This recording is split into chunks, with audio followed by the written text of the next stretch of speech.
Bonjour, je suis Elsa Bellini et j'anime l'axe 4 du RMTB STEAM.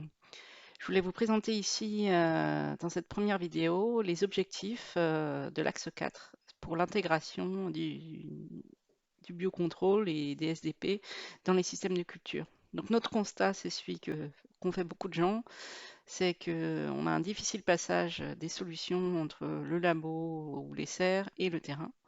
Souvent, les stimulateurs, en fait, ne sont pas toujours bien intégrés dans les projets systèmes. Ils sont mal pris en compte et notamment, ce qui est peu pris en compte, ce sont les leviers qui avaient été identifiés par le réseau Elicitra, le précédent RMT, notamment l'effet variétal, l'effet de la nutrition, du sol, du stade de développement. Et donc, nos objectifs sont d'abord de quantifier et hiérarchiser les leviers qui ont été identifiés pour voir si est-ce qu'on pourrait mieux exploiter des données de terrain déjà existantes ou est-ce qu'on pourrait mieux s'outiller au sein du réseau pour pouvoir faire ce type d'analyse. Notamment, ça pose des questions de méthodes d'analyse multidimensionnelles pour pouvoir mieux comprendre l'importance de ces différents leviers. Ensuite, un deuxième objectif, ce serait de proposer des ateliers de prototypage, surtout en partenariat avec d'autres RMT.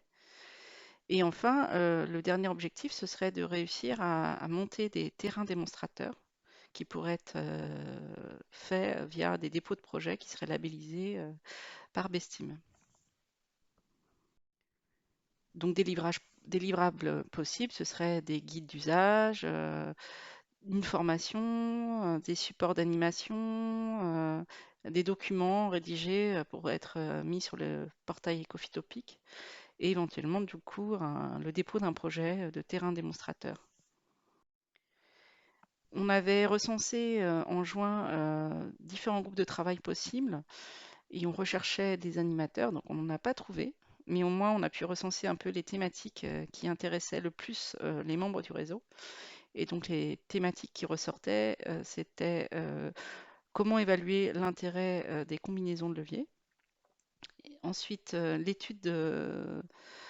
études de cas qui permettraient un peu système, qui seraient mises en place et qui permettraient un peu de comprendre l'effet des leviers.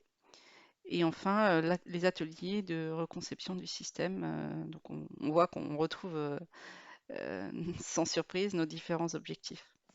Donc on est toujours à la recherche d'animateurs. N'hésitez pas à nous envoyer un message si vous avez envie de faire quelque chose. Et voilà, je vous remercie. Ce sont les éléments de présentation de cet axe 4.